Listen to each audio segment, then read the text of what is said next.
Okay, this is our job for today. What's happened is that hip rafter is actually sagged, so what it's caused is a concave in there. I'll show you that from the bottom, but what we have to do is get to the wood underneath and push it back up, nail it all in and hopefully bring it in so that it's straight and again we're structurally sound again. See how far that's dropped. Yep. So that's really come down. It's dragging that entire carport with it, which is then pushing it out.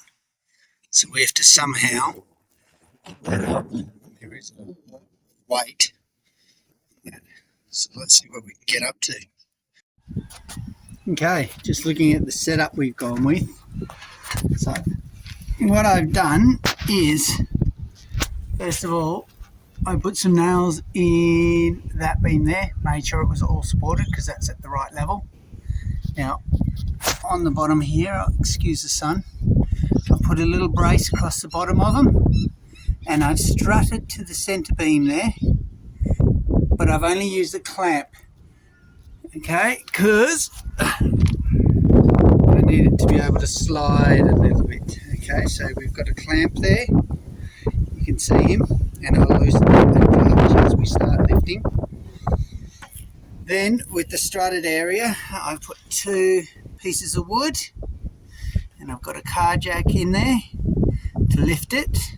So the idea is, can we lift it off that strut, because there is a wall there, that is a garage wall, and then once we get it to the right level we've got to nail all those in. So let's see how it all works.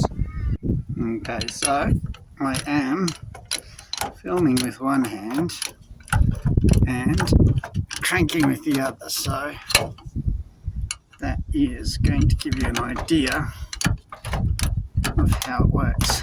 Well, we're good to there. Okay, and obviously we're just trying to lift him now.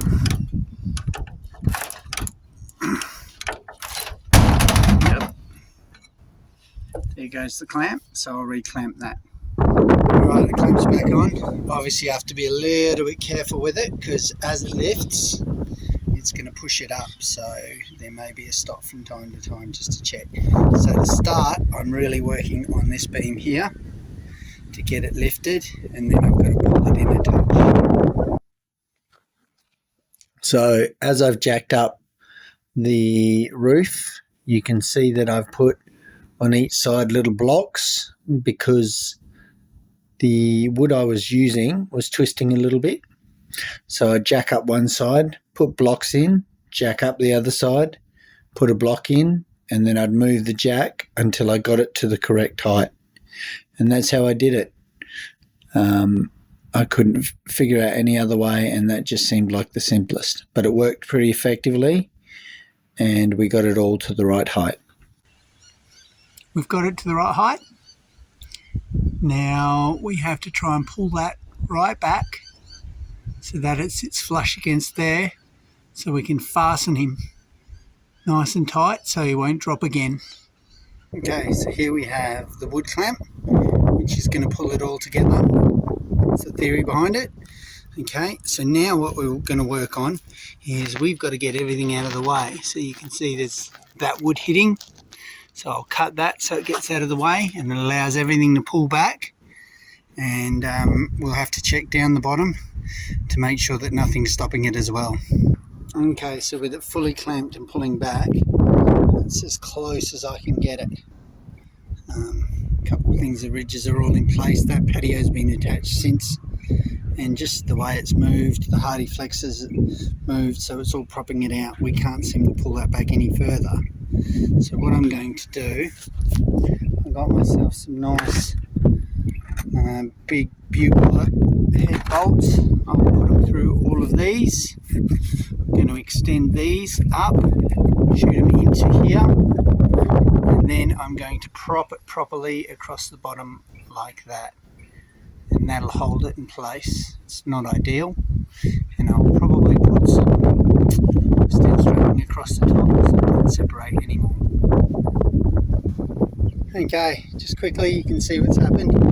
There's still that little gap there, but what we've done is we've extended the hips, and we've done it on the other side as well, just so that they come up and they're screwed in. Now we've hit them with nails and bugles, so they're now holding. We will put some bolts in those.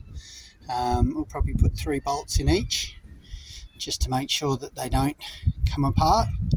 And now all we're going to do, after we've done that, extending that, we're going to take that strut that we used to prop to jack it up, and I'm going to put it against that wall, and I'm actually just going to prop that just as secondary reassurance, whether it's needed or not. Here's a, I don't know, carpenter can mention down in the comments whether it is, but I'm just doing it for safety purposes. I like to, if anything, slightly overbuild, because can't go wrong if you overbuild.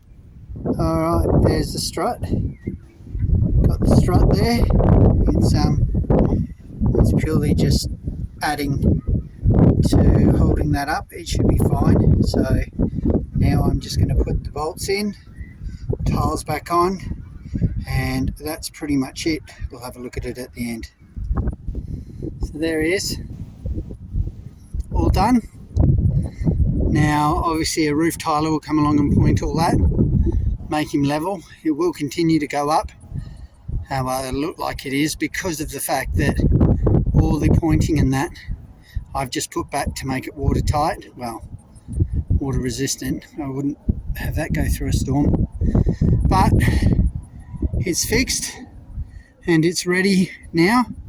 The owner wants to have his roof fixed and painted, so all the under side of his roof is done, and he can go ahead and do that with confidence that his garage isn't going to fall down. Alright, if you like this, please subscribe, and I will see you on the next video.